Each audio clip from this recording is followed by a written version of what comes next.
Hello hi, നമ്മളുടെ ഇന്നത്തെ വ്ളോഗിലേക്ക് എല്ലാവർക്കും സ്വാഗതം. Welcome to life is beautiful. അപ്പോൾ എല്ലാവരുടെയും ലൈഫൊക്കെ നല്ല ബ്യൂട്ടിഫുൾ ആയിട്ട് പോകുന്നുണ്ട് എന്ന വിശ്വാസത്തിൽ നമുക്ക് നമ്മുടെ ഇന്നത്തെ കഥയിലേക്ക് പോകാം. കഥയല്ല കേട്ടോ, ഒരു കാര്യം പറയാമെന്ന് വിചാരിച്ചതാണ്. നമ്മളെല്ലാവരും, മനുഷ്യരായ എല്ലാവർക്കും ഒരു വ്യക്തിത്വം ഉണ്ടാവും അല്ലേ, അല്ലെങ്കിൽ നമുക്കൊരു നിലപാടുണ്ടാവും നമ്മുടെ ഓരോ വ്യക്തികളിലും. പക്ഷെ ശരിക്കും ഒന്ന് ആലോചിച്ച് നോക്കിയാൽ നമ്മുടെയൊക്കെ നിലപാടിൽ അല്ലെങ്കിൽ നമ്മുടെ ഒരു വ്യക്തിത്വത്തിലാണോ നമ്മുടെ ലൈഫ് മുന്നോട്ട് പൊയ്ക്കൊണ്ടിരിക്കുന്നത്? നമുക്ക് സ്വന്തമായിട്ട് തീരുമാനമെടുത്താണോ നമ്മൾ ഓരോ കാര്യത്തിലേക്ക് മുന്നോട്ട് പൊയ്ക്കൊണ്ടിരിക്കുന്നത്? പ്രത്യേകിച്ചും നമ്മുടെ ഒരു മലയാളി കോൺസെപ്റ്റ് അല്ലെങ്കിൽ നമ്മുടെ ഇന്ത്യയിൽ അങ്ങനെയൊക്കെ ആണോ പോകുന്നതെന്നുള്ളത് നമ്മൾ ഒന്നുകൂടി ഒന്ന് ചിന്തിക്കേണ്ടിയിരിക്കുന്നു അല്ലേ. കാരണം അതിൻ്റെ എക്സാമ്പിൾ ഞാൻ പറയാം. നമ്മൾ ചെറുപ്പം മുതലേ, നമ്മൾ സ്കൂളിൽ പഠിക്കുന്ന സമയം മുതലേ, അല്ലെങ്കിൽ നമ്മൾ കുഞ്ഞ് ക്രോൾ ചെയ്യുന്ന ആ ഒരു ടൈം തൊട്ടേ നമ്മുടെ അമ്മയും നമ്മുടെ അച്ഛനും അല്ലെങ്കിൽ നമ്മുടെ വീട്ടിലുള്ള നമ്മുടെ പാരൻസ് നമ്മളോട് പറയുന്നത് അങ്ങോട്ട് പോരുത്, അതെടുക്കരുത്, ഇതെടുക്കരുത്, അങ്ങനെ ചെയ്യരുത്, ഇങ്ങനെ ചെയ്യരുതെന്ന് പറഞ്ഞ് കുറേ സജഷൻസ് അല്ലെങ്കിൽ കുറേ എന്താ പറയുക ഇൻസ്ട്രക്ഷൻസിൽ കൂടെയാണ് നമ്മൾ പോയിക്കൊണ്ടിരിക്കുന്നത് അല്ലേ. അപ്പം കുറേ കാര്യങ്ങൾ നമ്മൾ ബാക്കിയുള്ളവർ പറഞ്ഞിട്ടാണ് നമ്മൾ ചെയ്യുന്നത്. ശരിയാണ്, അറിയാത്തൊരു പ്രായത്തിൽ നമുക്ക് ഓരോരുത്തരുടെ ഇൻസ്ട്രക്ഷൻസും അല്ലെങ്കിൽ അവരുടെ സജഷൻസും കാര്യങ്ങളൊക്കെ നമ്മുടെ ലൈഫിൽ ആവശ്യമാണ്. അത് കഴിഞ്ഞ് നമ്മൾ അടുത്ത സ്റ്റേജിൽ നമ്മൾ സ്കൂളിലേക്ക് പോകുന്നു. ആ സമയത്തും നമ്മൾ നമ്മുടെ യൂണിഫോം ഇടുന്ന സമയത്താണെങ്കിലും അല്ലെങ്കിൽ നമ്മൾ ആ സമയത്തൊക്കെയുള്ള ഡ്രസ്സ് സെലക്ട് ചെയ്യുമ്പോഴൊക്കെ ഒന്ന് ആലോചിച്ച് നോക്കിയേ, നമ്മൾ ഇഷ്ടമുള്ള നമ്മുടെ അച്ഛനും അമ്മയും പറയുന്ന ഡ്രസ്സായിരിക്കും ഇടുന്നത്. നമുക്ക് ചിലപ്പം ഇടാൻ തോന്നുന്നത് ഒരു ഷോർട്സോ അങ്ങനെ എന്തെങ്കിലും ആണെങ്കിൽ നമ്മുടെ അമ്മയാണെങ്കിലും, ഇപ്പം ഞാൻ എൻ്റെ മോളുടെ അടുത്ത് തന്നെ ഞാൻ പറയുന്നത്, മോളെ എടാ ഇത് ഇടടാ, ഈ ഫ്രോക്ക് എന്ത് രസമുണ്ട്, ഇത് നീ ഇട് എന്ന് പറയുമ്പോഴത്തേക്ക് അവൾ ചിലപ്പോൾ പാൻസും അല്ലെങ്കിൽ ഷോർട്സോ അങ്ങനത്തെ എന്തെങ്കിലും ആയിരിക്കും ഇഷ്ടപ്പെടുന്നത്. അപ്പം ഞാൻ വിചാരിക്കും ഈ ഫ്രോക്കൊക്കെ നല്ല ഭംഗിയല്ലേ, ഇതൊക്കെ ഒന്ന് ഇട്ടുകൂടെ വെക്ക് എന്ന് ചിന്തിക്കാറുണ്ട്. അപ്പം അതും നമ്മളുടെ ഇഷ്ടമാണ് നമ്മൾ ആ കുഞ്ഞുങ്ങളിൽ ഇംപ്ലിമെന്റ് ചെയ്യാനായിട്ട് നോക്കുന്നത്. ഫൈനലി ചില കുട്ടികൾ റിയാക്ട് ചെയ്യായിരിക്കും, പക്ഷെ ചില കുട്ടികൾ അമ്മ പറയുന്നുണ്ട് അപ്പം അതായിരിക്കും ശരി, അല്ലെങ്കിൽ അമ്മ പറയുന്നതാണ് കറക്റ്റ്, അതാണ് ഞാൻ ഫോളോ ചെയ്യേണ്ടതെന്ന് വിചാരിച്ചിട്ട് ആ ഡ്രസ്സ് സെലക്ട് ചെയ്യും. ഫൈനലി ഇവർ വളർന്ന് വലുതായി കഴിഞ്ഞിട്ട് എൻ്റെ ഒരു ഫ്രണ്ടിൻ്റെ ഒരു അനുഭവത്തിൽ നിന്ന് തന്നെ കൂടിയാണ് ഞാൻ പറയുന്നത് കേട്ടോ. ഇതൊക്കെ നമ്മൾ ഈ പറയുന്ന ഓരോ കാര്യങ്ങളും കുറേ നമ്മൾ വായിക്കുന്നതാണ്, പക്ഷെ എങ്കിലും കുറേ ലൈഫ് എക്സ്പീരിയൻസസുമായിട്ട് ബ്ലെൻഡ് ചെയ്ത് അല്ലെങ്കിൽ അത് മനസ്സിലാക്കിയിട്ടാണ് കുറേ ഞാൻ സംസാരിക്കുന്നത്. അതുകൊണ്ടാണ് ഈ ഫ്രണ്ട്സിൻ്റെ കാര്യങ്ങളൊക്കെ എനിക്ക് കോട്ട് ചെയ്ത് പറയാൻ പറ്റുന്നത്. അപ്പോൾ എൻ്റെ ഒരു ഫ്രണ്ടിൻ്റെ സിസ്റ്ററിൻ്റെ കാര്യം കഴിഞ്ഞ ദിവസം ഇങ്ങനെ ആക്സിഡൻ്റലി സംസാരിച്ച് ട്രെയിനിൽ പൊയ്ക്കൊണ്ടിരുന്നപ്പോൾ എന്നോട് പറഞ്ഞൊരു കാര്യമാണ്, ഇങ്ങനെ കുട്ടിയെയും കൊണ്ട് ഏതോ ടൂറിന് പോകാനോ എന്തോ ഡ്രസ്സ് എടുക്കണമായിരുന്നു. അങ്ങനെ അവർ ഇവിടുത്തെ 2-3 ഷോപ്സിൽ പോയിട്ടും ആൾക്ക് ഒരു ഡ്രസ്സ് സെലക്ട് ചെയ്യാൻ പറ്റുന്നില്ല. ഇഷ്ടംപോലെ കളക്ഷൻസ് അവിടെ ഉണ്ട്, പക്ഷേ സെലക്ട് ചെയ്യാൻ പറ്റുന്നില്ല. കാരണം എന്താ, സ്വന്തമായിട്ട് ഏത് ഡ്രസ്സ് ഞാൻ എടുക്കണം എന്നുള്ളൊരു തീരുമാനം ആ കുട്ടിക്ക് എടുക്കാൻ പറ്റുന്നില്ല. ഡിഗ്രിക്ക് പഠിക്കുന്ന കുട്ടിയാണ് കേട്ടോ. അപ്പം ആ മോൾക്ക് അത് എടുക്കാൻ പറ്റാത്തതിൻ്റെ കാരണം എന്താണ്? ചെറുപ്പം തൊട്ടേ ഈ ചേച്ചിയാണ് എല്ലാ കാര്യങ്ങളും സെലക്ട് ചെയ്ത് കൊടുക്കുന്നത്, അല്ലെങ്കിൽ വീട്ടിൽ അച്ഛനും അമ്മയാണ് സെലക്ട് ചെയ്ത് കൊടുക്കുന്നത്. ഇവർ തമ്മിൽ കുറച്ച് ഏജ് ഡിഫറൻസും ഉണ്ട്. അപ്പോൾ ഓരോ കാര്യങ്ങളും ഇങ്ങനെ സെലക്ട് ചെയ്ത് പാമ്പർ ചെയ്ത് കൊടുത്തപ്പോഴത്തേക്കും ആൾക്കൊന്നും ചെയ്യേണ്ട ഒരു ഡിസിഷൻ ലൈഫിൽ എടുക്കേണ്ട ഒരു സമയവും ഉണ്ടായിട്ടില്ല. അപ്പോൾ ഈ ഡിഗ്രി ടൈമിൽ വന്നപ്പോഴും ആളുടെ മനസ്സിൽ ചേച്ചി എനിക്ക് സെലക്ട് ചെയ്യുന്നതായിരിക്കും കറക്റ്റ്, അല്ലെങ്കിൽ അച്ഛനും അമ്മയും എനിക്ക് സെലക്ട് ചെയ്ത് തരുന്നതാണ് റൈറ്റ്, ഞാൻ ചെയ്യുന്നതൊന്നും ശരിയല്ല എന്നുള്ളൊരു തോന്നൽ വരും. അപ്പം 2 ഡ്രസ്സും പിടിച്ചിട്ട് ഇതാണോ നല്ലത് എന്ന് ചോദിക്കും. ഈ പറയുന്ന ചേച്ചിയോ അല്ലെങ്കിൽ അച്ഛനോ അമ്മയോ ഇല്ലാത്തൊരു സിറ്റുവേഷനിൽ നമ്മൾ ഒറ്റയ്ക്ക് പോവുകയാണെങ്കിൽ നമ്മൾ എന്ത് ചെയ്യും? അവിടുത്തെ സെയിൽസ് ഗേൾസിൻ്റെ അടുത്തോ അല്ലെങ്കിൽ അവിടുത്തെ ബോയ്സിൻ്റെ അടുത്തോ നമ്മൾ ചോദിക്കും, ചേട്ടാ നമുക്ക് ഇതാണോ നല്ലത്, എനിക്ക് ഇതിലേതാ ചേരുന്നത്? അപ്പം മേ ബി അതിലൊരു വില കൂടിയ ഡ്രസ്സായിരിക്കും. ആ പയ്യൻ പറഞ്ഞു കൊടുക്കുന്നത്, മോളെ നിനക്ക് ഇത് തന്നെയാണ് ചേരുന്നതെന്ന് പറയും. എന്നാൽ ശരി ചേട്ടാ എന്ന് പറഞ്ഞിട്ട് അത് എടുത്തുകൊണ്ട് പോകുന്നവരായിരിക്കും. മേ ബി അത് ആ കുട്ടിക്ക് ചേരുന്നതായിരിക്കാം. പക്ഷേ ആ ഒരു കാര്യം പോലും ഒരു സ്ട്രേഞ്ചറിൻ്റെ അടുത്ത് ചോദിച്ചിട്ട് വേണം ആൾക്ക് ലൈഫിൽ തീരുമാനം എടുക്കേണ്ട ഒരു അവസ്ഥ വരുന്നത്. അപ്പോൾ ഒന്ന് ആലോചിച്ച് നോക്കൂ, ഇതിപ്പോൾ ഒരു ഡ്രസ്സിൻ്റെ സിമ്പിൾ കാര്യത്തിലല്ല നമ്മുടെ പ്രശ്നം. ഡ്രസ്സ് ഇപ്പോൾ പോട്ടെ, ഏതെങ്കിലും ഒരെണ്ണം ഇട്ടാൽ മതി. നമ്മുടെ ക്ലോത്തിങ് എന്ന് പറയുന്നത് നമ്മുടെ ഒരു മിനിമൽ നീഡാണ്, അത് ഓക്കെ ഫൈൻ. പക്ഷേ നമ്മുടെ ലൈഫിൽ നമ്മുടെ കരിയർ ചൂസ് ചെയ്യുമ്പോൾ നമുക്ക് കൺഫ്യൂഷൻ ഉണ്ടെങ്കിലോ? അപ്പോൾ ഒരുപാട് നമ്മുടെ കുട്ടികളൊക്കെ ഇത് കേൾക്കുന്നുണ്ട്, ചേച്ചി ഓരോ സജഷൻസ് പറയുമോ, ചേച്ചി ഓരോ കാര്യങ്ങളൊക്കെ നമുക്ക് കമൻസ് വരുമ്പോൾ ഞാൻ ആ കുട്ടികളുടെ അടുത്തും കൂടെ ഒന്ന് ചോദിച്ചോട്ടെ, നിങ്ങളിപ്പോൾ എടുത്തിരിക്കുന്ന കോഴ്സസ്, അല്ലെങ്കിൽ നിങ്ങൾ ഇപ്പോൾ ഡിഗ്രിക്ക് പഠിക്കുന്നുണ്ട്, അല്ലെങ്കിൽ നിങ്ങൾ +2 ഏത് സ്ട്രീം എടുക്കണം, ഇതൊക്കെ ശരിക്കും നിങ്ങളുടെ തീരുമാനം തന്നെ ആയിരുന്നോ? അപ്പം എൻ്റെ റിസർച്ചുകാർ റിലേറ്റ് ചെയ്ത് കഴിഞ്ഞ ദിവസം ചില ക്വസ്റ്റ്യൻസ് ഉണ്ട്, ഇങ്ങനത്തെ സൈക്കോളജിക്കലായിട്ടുള്ള ചില ക്വസ്റ്റ്യൻസ് ചോദിക്കുമ്പോഴത്തേക്കും അതിലൊരു ക്വസ്റ്റ്യൻ ഉണ്ട്, ഇപ്പോഴത്തെ നിങ്ങളുടെ are you in charge of the situation you live in എന്നുള്ളൊരു ക്വസ്റ്റ്യൻ ഉണ്ട്.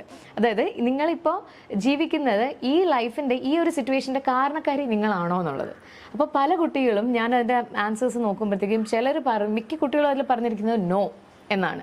അപ്പം ഒരു കോഴ്സ് സെലക്ട് ചെയ്യുമ്പോഴത്തേക്ക് പോലും അവർ അപ്പം പറയുമ്പോൾ തന്നെ അവരിങ്ങനെ തല ഇങ്ങനെ കുലുക്കുന്നുണ്ട്. അപ്പം ഞാൻ പിന്നെ നമുക്ക് പേഴ്സണലി കാര്യങ്ങൾ ചോദിക്കാൻ പറ്റില്ല, അതുകൊണ്ട് പിന്നെ ഞാൻ അതിലേക്ക് പോയിട്ടില്ല. പക്ഷേ ആ ക്വസ്റ്റ്യൻ്റെ ഒരു ഉത്തരം പലരും കൊടുത്തിരിക്കുന്നത് നോ ആണ്. ദാറ്റ് മീൻസ് അവിടെ കോഴ്സ് സെലക്ട് ചെയ്തിരിക്കുന്നത് അല്ലെങ്കിൽ അവർക്ക് വന്നിട്ടുള്ള പ്രശ്നങ്ങളുടെ എല്ലാം കാരണക്കാർ എല്ലാം അവരല്ല. അപ്പോൾ മേ ബി നമ്മൾ ഒരു സയൻസ് സ്ട്രീം തീരെ എടുക്കാൻ താല്പര്യമില്ല, എക്കണോമിക്സ് ഹ്യൂമാനിറ്റീസ് എടുക്കാൻ ഇഷ്ടമുള്ളൊരു കുട്ടിയെ നമ്മൾ ഫോഴ്സ്ഫുള്ളി പേരൻസ് അവരെ നിർബന്ധിച്ചിട്ട് കൊണ്ട് സയൻസ് സ്ട്രീമിൽ ഇട്ടു. അത് കഴിഞ്ഞിട്ട് ഫോഴ്സ്ഫുള്ളി അവരെ ഒരു മെഡിക്കൽ ഫീൽഡിലേക്കോ അല്ലെങ്കിൽ എഞ്ചിനീയറിംഗ് ഫീൽഡിലേക്കോ വിട്ടു. അതും ആ കുട്ടി എങ്ങനെയെങ്കിലും തരണം ചെയ്ത് അത് പഠിച്ചു കഴിഞ്ഞു. അവസാനം വരുന്നത് ഒരു ലൈഫാണ്. അതായത് നമ്മളെപ്പോഴും പറയുന്ന പോലെ 10th എന്ന് പറയുന്നത് +2ലേക്ക് വേണ്ടി, 10th മാർക്ക് എന്ന് പറഞ്ഞാൽ +1ലേക്കുള്ള അഡ്മിഷന് വേണ്ടിയിട്ടും, +2 എന്ന് പറയുന്നത് ഡിഗ്രിക്കുള്ള അഡ്മിഷന് വേണ്ടിയിട്ടാണ്, റൈറ്റ്? പക്ഷെ അത് കഴിഞ്ഞിട്ട് ഈ ഡിഗ്രിക്ക് വന്നു കഴിഞ്ഞാൽ പിന്നെ നമ്മുടെ ലൈഫിലേക്കുള്ള ഒരു അഡ്മിഷന് വേണ്ടിയിട്ടുള്ള ഒരു പ്രോസസ്സാണ് ഈ ഡിഗ്രി PG എന്നൊക്കെ പറയുന്നത്. ആ സമയത്തെങ്കിലും നമുക്ക് സ്വന്തമായിട്ടൊരു നിലപാട് അല്ലെങ്കിൽ ഒരു തീരുമാനം എടുക്കാൻ പറ്റിയില്ലെങ്കിൽ നമ്മളവിടെ ഒരു ഫെയിലിയർ ആവാനുള്ള ചാൻസസ് ഒരു 90% കൂടുതലാണ്. കാരണം നമുക്ക് ഇഷ്ടമില്ലാത്തൊരു ജോലിയിലേക്ക്, ഇഷ്ടമില്ലാത്തൊരു സ്ട്രീമിൽ നമ്മൾ കഷ്ടപ്പെട്ട് വർക്ക് ചെയ്യേണ്ട ഒരു അവസ്ഥ വരും. അപ്പോൾ നമുക്ക് ചാൻസസ് മേ ബി ഒരുപാട് നല്ല ലക്ഷറി ലൈഫ് കിട്ടുമായിരിക്കും. ഇപ്പോൾ ഒരു IT ഫീൽഡിൽ പോയ ഒരാൾ മേ ബി എഞ്ചിനീയറിംഗ് കഴിഞ്ഞിട്ട് ആൾക്ക് അതൊന്നും ആയിരിക്കില്ല, ഹൃദയമായിരിക്കും അല്ലെങ്കിൽ കലാ ഫീൽഡിൽ വർക്ക് ചെയ്യണം എന്ന് ആഗ്രഹമുള്ള ഒരാളായിരിക്കും. പക്ഷേ ആൾ വർക്ക് ചെയ്യുന്നത് ഒരു IT മേഖലയിലായിരിക്കാം. അവിടെ ഒരു 2, 2.5, 3 ലക്ഷം രൂപ സാലറി എല്ലാ മന്തിലും അവർ വാങ്ങിക്കുന്നുണ്ടെങ്കിൽ ആ സാലറി മാത്രമായിരിക്കില്ല അവരുടെ ആഗ്രഹം.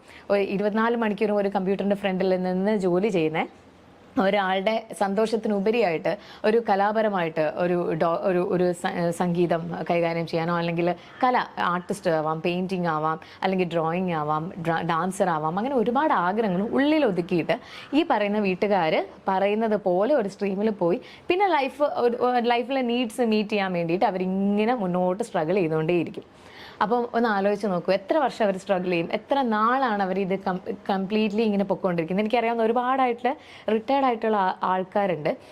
അവരുടെയൊക്കെ ലൈഫ് അവർ ചൂസ് ചെയ്തതുപോലെ ആയിരിക്കില്ല. മേ ബി അവർക്ക് ആ ചെറുപ്പത്തിലെ തൊട്ടേ ആ തീരുമാനം, റൈറ്റ് ഡിസിഷൻ അവർക്ക് എടുക്കാനുള്ള ഒരു സ്പേസ് ഉണ്ടായിരുന്നു കാണില്ല. നമ്മളുടെ ഇപ്പോഴത്തെ ജനറേഷൻ എന്ന് പറഞ്ഞാൽ പാരൻസ് കുറച്ചുകൂടെ ലിബറലാണ്. കുട്ടികളെ എന്ത് ചൂസ് ചെയ്യണം അവർക്ക് വിട്ടുകൊടുക്കും, അവർക്ക് ഇഷ്ടമുള്ളതായിക്കോട്ടെ. പണ്ടത്തെ കാലത്ത് നമുക്കറിയാലോ, പാരൻസിന് എനിക്ക് ഡോക്ടർ ആവണം എന്നായിരുന്നു. ആ ഒരു ആഗ്രഹം ഞാൻ എൻ്റെ മോളിലെങ്കിലും സാധിച്ചെടുക്കും, അങ്ങനെയൊക്കെ പറഞ്ഞ് ഒരുപാട് പേര് ചെയ്യുന്നുണ്ട്. ഇത് കംപ്ലീറ്റ്ലി റോങ് ആണെന്ന് ഞാൻ പറയുന്നില്ല. അതിന് കാലിബർ ഉള്ള ഒരു കുട്ടി, അതിന് ടേസ്റ്റ് ഉണ്ട്, എനിക്കും ഡോക്ടർ ആവണം വച്ചാ എന്ന് പറയുന്ന ഒരു കുട്ടിയെ നമ്മൾ അതിലേക്ക് ഇങ്ങനെ നയിക്കുന്നതിൽ ഒരു തെറ്റുമില്ല. അങ്ങനെ ഒരു പാരന്റ് ഉണ്ടെങ്കിൽ ആ കുട്ടിയുടെ ബ്ലെസ്സിങ്. അതിന് നിങ്ങൾ തയ്യാറാണെങ്കിൽ തീർച്ചയായും നിങ്ങൾക്ക് അത് ഫോളോ ചെയ്യാം. ബട്ട് അതല്ലാണ്ട് കുറച്ചല്ലാണ്ട് ഒരു സ്പേസ് വേണം എന്ന് ആഗ്രഹിക്കുന്നോ, അല്ലെങ്കിൽ വേറെ ഒന്നും ചിന്തിക്കാണ്ട് ഒരു കല അതിലേക്ക് പോകണമെന്നോ അങ്ങനെയൊക്കെ ചിന്തിക്കുന്ന ഒരാൾ തീർച്ചയായിട്ടും അതിൽ നിങ്ങൾ ചൂസ് ചെയ്ത് പോയില്ലെങ്കിൽ കുറച്ച് നാൾ കഴിയുമ്പോഴത്തേക്കും നമ്മൾ ഭയങ്കരമായിട്ട് ഫ്രസ്ട്രേറ്റഡ് ആവും. നമുക്ക് ഡിപ്രഷൻ അങ്ങനത്തെ ഒരുപാട് പ്രശ്നങ്ങളിലേക്ക് നമ്മൾ കടന്നു പോകും. അപ്പോൾ കഴിഞ്ഞ ദിവസം ഞാൻ ആലോചിച്ചൊരു കാര്യം എന്ന് വെച്ചാൽ, നമ്മളെന്നും ട്രെയിനിൽ ട്രാവൽ ചെയ്യുന്ന ഒരാളാണ്, അറിയാമല്ലോ എൻ്റെ കഥ. അപ്പോൾ അതിൽ ട്രെയിനിൽ ഇങ്ങോട്ട് പൊയ്ക്കൊണ്ടിരിക്കുമ്പോഴത്തേക്കും ഇപ്പോൾ ഒരു ഭിക്ഷക്കാരൻ വന്നു, ഒരു ബെഗർ വന്നിട്ട് ആള് ഇങ്ങനെ, പുള്ളിക്ക് കാലില്ല കേട്ടോ, 2 കാലും ഇല്ല. അപ്പം ഞാൻ കുറേ പേര് വരാറുണ്ട്, പലർക്കും ഞാൻ പൈസ കൊടുക്കാറില്ല, കാരണം ജെനുവിനായിട്ട് എനിക്ക് ഫീൽ ചെയ്യാറില്ല. പക്ഷേ ചിലരെ കാണുമ്പോൾ നമുക്കൊരു ജെനുവിനിറ്റി ഫീൽ ചെയ്യും. നടക്കാൻ പോലും പറ്റാത്തവർ എങ്ങനെ എന്ത് ചെയ്യും, അവർ അറ്റ്ലീസ്റ്റ് അങ്ങനെ ചെയ്യുന്നുണ്ട്. പിന്നെ പാട്ട് പാടി വരുന്നവർ അങ്ങനെയൊക്കെ ഉണ്ട്. കുറേ നേരം തൊണ്ട പൊട്ടി പാടുമ്പോഴെങ്കിലും നമുക്ക് പൈസ കൊടുക്കാൻ തോന്നുമല്ലോ. അങ്ങനെ വന്നപ്പോൾ ഞാനിങ്ങനെ നോക്കി കുറച്ച് നേരം ആരെങ്കിലും പൈസ കൊടുക്കുന്നുണ്ടോ എന്ന്. അപ്പോൾ എൻ്റെ ആ ബോഗിയിൽ ആരും തന്നെ പൈസ കൊടുക്കുന്നില്ല. അപ്പോൾ എൻ്റെ അപ്പുറത്തിരിക്കുന്ന ചേച്ചിയുടെ കൈ ഈ പേഴ്സിൻ്റെ അകത്തോട്ട് ഇരിക്കുന്നത് ഞാൻ കണ്ടു, പക്ഷേ ചേച്ചി കൊടുക്കുന്നില്ല. അപ്പോൾ കുറേ ചേട്ടന്മാരൊക്കെ ആണെങ്കിൽ ഇങ്ങനെ ഒന്ന് ഞെരിപിരി കൊള്ളുകയൊക്കെ ചെയ്യുന്നുണ്ട്. ബാക്കി നിന്ന് ഇങ്ങനെ പോക്കറ്റിൽ നിന്ന് പേഴ്സ് എടുക്കണോ വേണ്ടയോ എന്നൊക്കെ ആലോചിച്ചുകൊണ്ടിരിക്കുകയാണ്. ഞാൻ എന്ത് ചെയ്തു, അപ്പോൾ എൻ്റെ അടുത്ത് വന്നിട്ട് ഞാൻ ഈ സൈഡ് സീറ്റിലായിരുന്നു, എന്നെ ഇങ്ങനെ കാണിച്ചപ്പോൾ ഞാൻ എൻ്റെ പേഴ്സ് തുറന്നിട്ട് ഞാനൊരു 10 രൂപ എടുത്ത് കൊടുത്തു. ഞാൻ ഈ പൈസ കൊടുത്തതും ഈ ചേട്ടൻ കുറച്ചുകൂടെ എണീറ്റ് പോക്കറ്റിൽ നിന്ന് പൈസ എടുത്ത് കൊടുക്കാൻ തുടങ്ങി.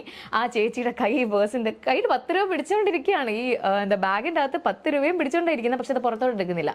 ഞാനിത് കൊടുത്തു കഴിഞ്ഞപ്പോഴത്തേക്കൊണ്ട് കൊടുത്തു. പിന്നെ കുറച്ച് പേർക്ക് ഇനിയിപ്പോൾ ഞാൻ കൊടുത്തില്ലെങ്കിൽ എന്ത് ചെയ്യും, അവരെന്ത് വിചാരിക്കും, ഞാൻ ഇത്ര പിശുക്കനാണോ എന്ന് വിചാരിക്കുമെന്ന് പറഞ്ഞിട്ട് ആ ബോഗിയിൽ എൻ്റെ കൂടെ ഇരുന്ന സീറ്റിലുള്ളവരെ എല്ലാവരും പൈസ കൊടുത്തു. 5 രൂപ 10 രൂപ 20 രൂപ ഒക്കെ ആയിട്ട് കൊടുത്തിട്ടുണ്ടായിരുന്നു. അപ്പോൾ അയാൾ കുറേ നന്ദിയൊക്കെ പറഞ്ഞിട്ട് പുള്ളിക്കാരൻ പോയി. അപ്പം ഞാൻ ആലോചിക്കുന്നത്, ഒരു ഭിക്ഷക്കാരൻ വന്ന് ഒരു പൈസ ചോദിക്കുന്നതിന് പോലും തീരുമാനമെടുക്കാൻ, ഞാൻ പൈസ കൊടുക്കണോ വേണ്ടയോ തീരുമാനമെടുക്കണമെങ്കിൽ അവിടെ വേറൊരാൾ അത് ചെയ്യുന്ന ആ പ്രവൃത്തി കണ്ടിട്ടായിരുന്നു ഇവരുടെ റിയാക്ഷൻ. അപ്പോൾ ഒന്ന് മനസ്സിലാക്കൂ, ചെറിയൊരു കാര്യത്തിന് പോലും സ്വന്തമായിട്ട് ഡിസിഷൻ എടുക്കാൻ പറ്റാത്ത ആൾക്കാർ, വളരെ മുതിർന്ന ആൾക്കാർ പോലും നമ്മളുടെ ഈ കൂട്ടത്തിലുണ്ട്. അപ്പോൾ എനിക്ക് എല്ലാ മക്കളുടെ അടുത്തും അല്ലെങ്കിൽ പാരൻസിൻ്റെ അടുത്തും അല്ലെങ്കിൽ എന്നെ നമ്മുടെ വ്ളോഗ് കാണുന്ന എല്ലാവരോടും പറയാനുള്ളൊരു കുഞ്ഞു സജഷൻ ഇത് മാത്രമേ ഉള്ളൂ. നമ്മുടെ ഒരു കരിയറിൻ്റെ ഡെവലപ്മെൻറ്റോ അല്ലെങ്കിൽ നമ്മുടെ മെൻറ്റൽ ഹെൽത്തിനും ഒക്കെ നല്ലൊരു കാര്യമാണ് നമ്മൾ സ്വന്തമായി തീരുമാനം എടുക്കാനായിട്ട് കുട്ടികളെ അനുവദിക്കുക എന്ന് പറഞ്ഞാൽ അവർ ചെയ്യുന്ന എന്ത് കാര്യത്തിനും അവരങ്ങ് ചെയ്തോട്ടെ എന്നുള്ളതല്ല. പക്ഷെ ചെറിയ ഇപ്പോൾ ഒരു ഡ്രസ്സ് സെലക്ട് ചെയ്യുന്നു, നമുക്ക് പറയാം, നമുക്കിപ്പം അമ്മയ്ക്ക് ഇഷ്ടമുള്ള 2 ഡ്രസ്സ് അമ്മ എടുത്ത് വെക്കുക. അല്ലെങ്കിൽ നമുക്കറിയാം ഇതിപ്പം കുറച്ച് ലാസ്റ്റ് ചെയ്യുന്നതായിരിക്കും, മെറ്റീരിയൽ നല്ലതായിരിക്കും എന്ന് പറഞ്ഞാൽ 2 മെറ്റീരിയൽ നല്ലയുള്ള 2 ഡ്രസ്സ് എടുത്ത് വെച്ചിട്ട് നമ്മൾ ആ മോളോട് ചോദിക്കുക, മോളെ ഇതിൽ ഏതാണ് ഇഷ്ടം, യു ക്യാൻ ചൂസ്. അപ്പോൾ ഒരു റെഡ് ഡ്രസ്സിൻ്റെ ഒരു വൈറ്റ് ഫ്രോക്ക് ഉണ്ട് എന്ന് പറഞ്ഞു കഴിഞ്ഞാൽ ലെറ്റ് ഹർ ചൂസ്. അവൾക്ക് അത്രയും ഒരു സ്വാതന്ത്ര്യം നമുക്ക് കൊടുക്കാമല്ലോ.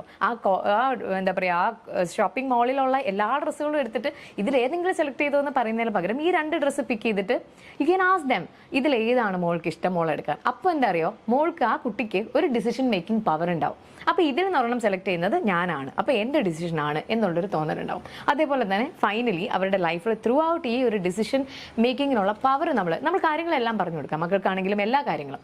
ഇപ്പം ഒരു സിറ്റുവേഷൻ പറയുമ്പോഴത്തേക്ക് ഇവിടെ എൻ്റെ ഹസ്ബൻഡ് ചെയ്യുന്ന ഞാൻ കാണുന്നുള്ളത്, ഇപ്പോൾ മോളെടുത്ത് എപ്പോഴും എന്തെങ്കിലും ഒരു കാര്യം അങ്ങനെ ചെയ്ത് ഇങ്ങനെ ചെയ്തതെന്ന് പറയുന്നതിന് പകരം മോളെ ഇങ്ങനെ ചെയ്യാം, ഇങ്ങനെ ചെയ്താൽ ഇതൊക്കെയാണ് എൻ്റെ കോൺസിക്വൻസസ്, മറ്റേത് ചെയ്തു കഴിഞ്ഞാൽ ഇങ്ങനെയാണ് കോൺസിക്വൻസസ് എന്ന് എപ്പോഴും പുള്ളിക്കാരൻ പറഞ്ഞു കൊടുക്കുന്നത് കേൾക്കാം.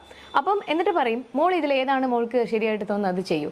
അപ്പോൾ ഉടനെ മോൾ ഇപ്പോൾ ജങ്ക് ഫുഡ്സിൻ്റെ കാര്യം തന്നെ എക്സാമ്പിൾ എപ്പോഴും ഞാൻ കേൾക്കുന്നൊരു കാര്യമാണ്, മോളെ ഇത് പ്രശ്നമാണ്, ഇത് കണ്ടിന്യൂസ് ഇത് കഴിച്ചുകൊണ്ടിരുന്നു കഴിഞ്ഞാൽ ഇത് നമുക്ക് ക്യാൻസർ ആവാനുള്ള ചാൻസസ് ഉണ്ട്, ഇങ്ങനത്തെ കുറേ കാര്യങ്ങളുള്ളൂ. ഞാനാണെങ്കിൽ പറ്റില്ല പിയ, ഞാൻ മേടിച്ച് തരില്ല എന്നുള്ളൊരു ഒറ്റ കാര്യത്തിൽ പറയുന്ന ആളാണ് ഞാനെങ്കിൽ, ഏട്ടൻ എപ്പോഴും പറയുന്ന അവളോട്, മോളെ ഇത്രയൊക്കെയാണ് ഇതിൻ്റെ പ്രശ്നങ്ങൾ, അപ്പോൾ അതുകൊണ്ട് ഇത് കഴിച്ചാലുള്ള ഇത് ഇങ്ങനത്തെയൊക്കെയാണ് പ്രശ്നങ്ങൾ, നീ ഒന്ന് ആലോചിച്ച് നോക്കൂ, നല്ലതാണെന്ന് തോന്നുന്നെങ്കിൽ നീ കഴിച്ചോ. അപ്പോൾ ആൾക്ക് മനസ്സിലാവും അതിൻ്റെ ഭവിഷ്യത്ത് എന്താണെന്ന് മനസ്സിലാക്കിയിട്ട് she can take A decision. അപ്പോൾ ഡിസിഷൻ ഫൈനലി മേക്ക് ചെയ്യുന്നത് ആൾ തന്നെയാണ്, കഴിക്കണോ വേണ്ടയോ, ഈ ജങ്ക് ഈ മോശപ്പെട്ട ഫുഡ് ഞാൻ കഴിക്കണോ അതോ അമ്മ വീട്ടിലുണ്ടാക്കി വെച്ചിരിക്കുന്ന ദോശയും ചമ്മന്തിയും കഴിക്കണോ എന്നുള്ളത് ഫൈനലി അവൾക്ക് ഡിസൈഡ് ചെയ്യാൻ പറ്റും. അതിൻ്റെ ഡ്രോബാക്സും അതിൻ്റെ കോൺസിക്വൻസസും മാത്രം നമ്മൾ പറഞ്ഞു കൊടുത്താൽ മതി. Let Har take the decision. അങ്ങനത്തെ ഒരു ഡിസിഷൻ മേക്കിംഗ് പവർ നമ്മൾ കുട്ടികൾക്ക് ഉണ്ടാക്കി കൊടുത്തു കഴിഞ്ഞാൽ ഫൈനലി ഒരു പ്രായമായി 10-30 വയസ്സായാലും നമ്മളെ വിളിച്ച് ചോദിക്കില്ല. നമ്മൾ ചിലപ്പോൾ ബെഡ് റിഡൺ ആവും, നമ്മുടെ ഒരു അവസ്ഥ അങ്ങനെ ആയിരിക്കും ആ സമയത്തും. അല്ലെങ്കിൽ നമ്മളില്ലാത്തൊരവസ്ഥ വരില്ലേ, നമ്മുടെ മക്കൾ ഒറ്റയ്ക്ക് ജീവിക്കണ്ടേ, ആ സമയത്തൊക്കെ അത് നമ്മളെ വിളിച്ച് ചോദിക്കാനോ അല്ലെങ്കിൽ മേ ബി നമ്മൾ പറയുന്ന പോലെ അത്രയും കൃത്യമായിട്ട് പറയാൻ വേറെ ഒരാളുണ്ടാവില്ല. മേ ബി നമുക്ക് അങ്കിൾ ഉണ്ടാവും, ആ കുട്ടിക്ക് അങ്കിൾ ഉണ്ടാവും, ആൻറ്റി ഉണ്ടാവും, പക്ഷെ ഒരിക്കലും അമ്മ അച്ഛനാവില്ലല്ലോ.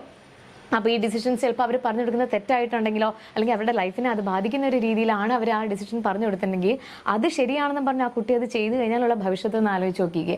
അപ്പോൾ അതുകൊണ്ട് നമ്മളില്ലാത്തൊരു കാലം വരും എന്ന് മുൻകൂട്ടി കണ്ടുകൊണ്ട് നമ്മുടെ കുട്ടികൾ സെൽഫായിട്ട് ഇൻഡിപെൻഡൻ്റ് ആയിട്ട് വളരട്ടെ, അവർ ഡിസിഷൻ മേക്കിംഗ് പവർ അവരുടെ കയ്യിൽ തന്നെ ഇരിക്കട്ടെ. Let them take the decision. അത് തെറ്റിക്കോട്ടെ, കുഴപ്പമില്ല, തെറ്റാണെന്ന് അവർ മനസ്സിലാക്കുമല്ലോ, ആ ഒരു ബോധം അവർക്ക് വരുമല്ലോ, പിന്നെ അവർ ശരിയാക്കാൻ വേണ്ടിയിട്ടുള്ള അടുത്ത ശ്രമം അവർ ചെയ്തോളും തീർച്ചയായും. അപ്പോൾ ആ ഒരു കാര്യം ആരും മറക്കണ്ട, അതൊന്ന് സപ്പോർട്ട് ചെയ്ത് നമ്മൾ കുട്ടികളുടെ അടുത്ത് കൊടുത്ത് നമ്മുടെ കുട്ടികൾ സ്വന്തമായിട്ട് ഡിസിഷൻ എടുക്കട്ടെ എന്നുള്ളൊരു തോട്ട് നമ്മുടെ ഒരു സൂപ്പർവിഷനോട് കൂടി അവരെടുക്കട്ടെ എന്നുള്ള ഒരു അവസരം അവർക്ക് കൊടുക്കുക. അപ്പോൾ അവർ നല്ല മുതിർന്ന പൗരന്മാരായി വരുമ്പോഴത്തേക്കും നല്ല സെൽഫ് റിലയൻ്റ് ആയിട്ട് എന്താ പറയുക നല്ല ഡിസിപ്ലിൻഡ് ആയിട്ട് അല്ലെങ്കിൽ സെൽഫ് ഡിസിഷൻ മേക്കിംഗ് പവറായിട്ടുള്ള കുട്ടികളായിട്ട് വളർന്നു വരും. ഓക്കെ, അപ്പോൾ അത്രയും പോലെ ഇന്നത്തേക്ക് അടുത്ത വ്ലോഗിൽ വീണ്ടും കാണാം. Till then it's bye from Shweta centre.